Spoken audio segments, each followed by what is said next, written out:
Wadidaw, kembali lagi dengan Marga Anime di sini. Manga One Piece chapter 1074 sudah rilis dan mungkin sudah kalian baca semua. Namun pembahasan tentangnya masih saja berlangsung. Nah, sambil menunggu chapter 1075 keluar, mari kita lihat beberapa fakta unik dan paralel yang terdapat pada chapter 1074, sekaligus menebak apa yang akan terjadi pada chapter 1075 nantinya. Baik, tanpa berlama-lama lagi, mari kita lanjut berlayar. Bagian pertama.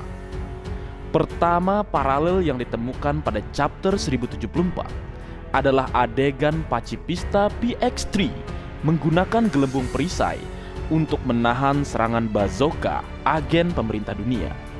Ini sama persis dengan kekuatan perisai Thunderbolt Nami yang diperlihatkan pada chapter 283 ketika Nami menahan serangan petir milik Enel.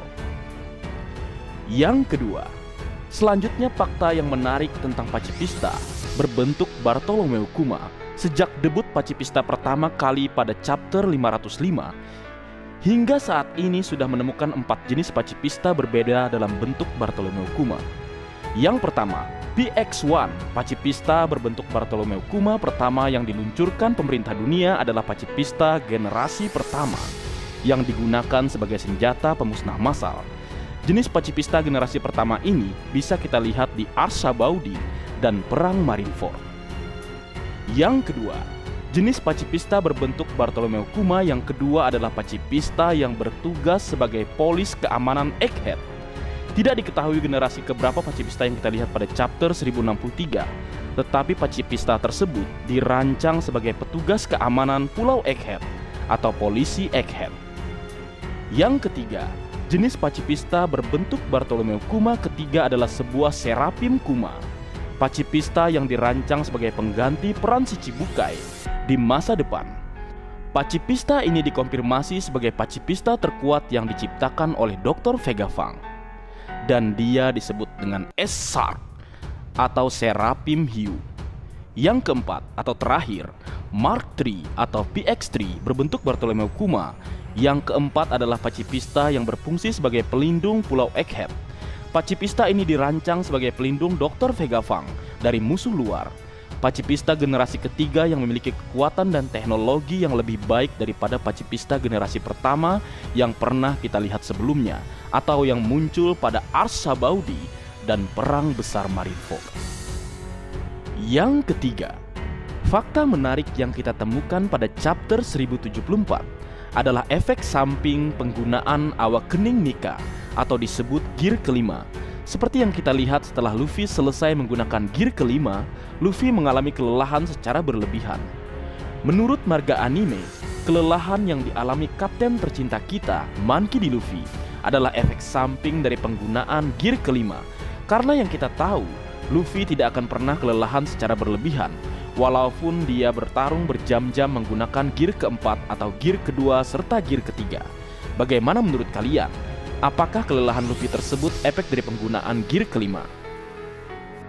Yang keempat, paralel yang ditemukan pada chapter 1074 adalah adegan sang kapten tercinta kita, Monkey D. Luffy, dan pendekar pedang kelompok bajak laut topi jerami, Roro Noa Zoro, yang sedang duduk berdua di sebuah kursi. Ini mengingatkan Marga Anime dengan sebuah color split yang memperlihatkan Zoro dan Luffy juga duduk di sebuah kursi dengan gaya yang hampir sama. Namun saat itu mereka tertidur. Yang kelima, fakta menarik yang Marga Anime temukan pada chapter 1074 adalah siluet seseorang yang kita lihat dalam flashback Kuma adalah seorang Tenryubito.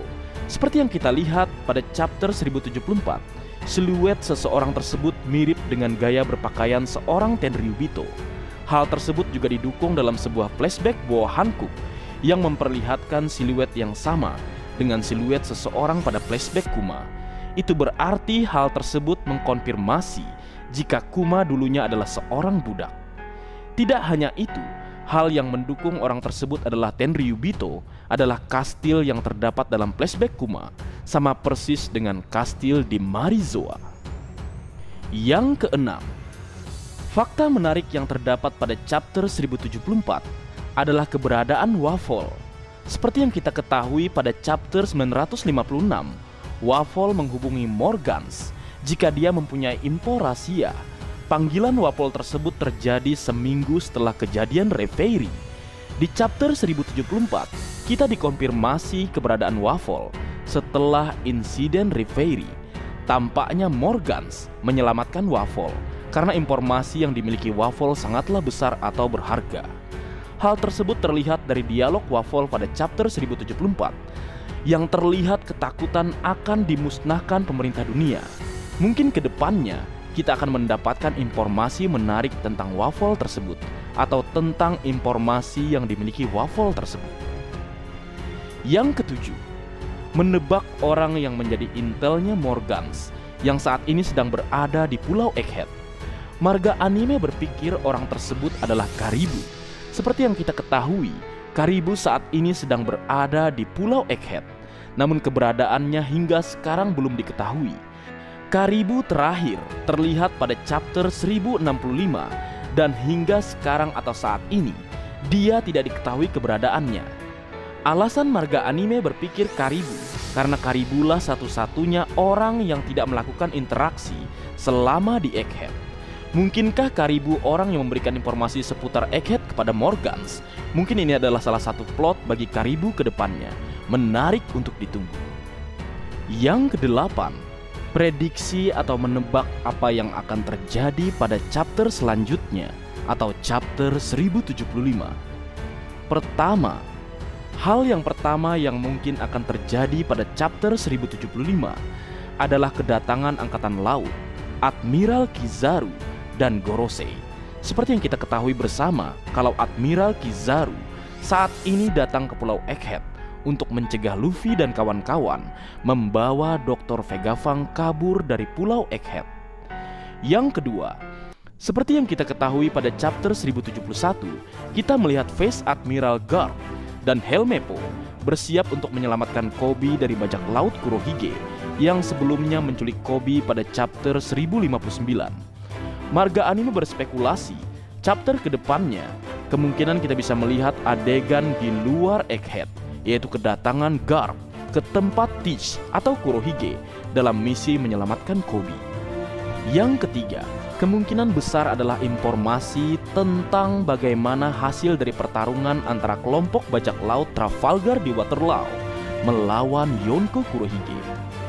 Yang keempat, kemungkinan ada informasi tentang Sabo atau hal yang mengejutkan kita semua. Menarik untuk ditunggu. Yang terakhir, prediksi terakhir adalah terungkapnya identitas dari pengkhianat yang berada di antara Fang atau cloning Vegapunk serta bajak laut Mugiwara no Luffy.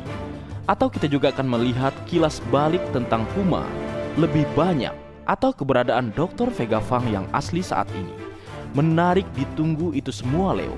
Seperti itu kira-kira konten kita kali ini. Baiklah, sekian dulu.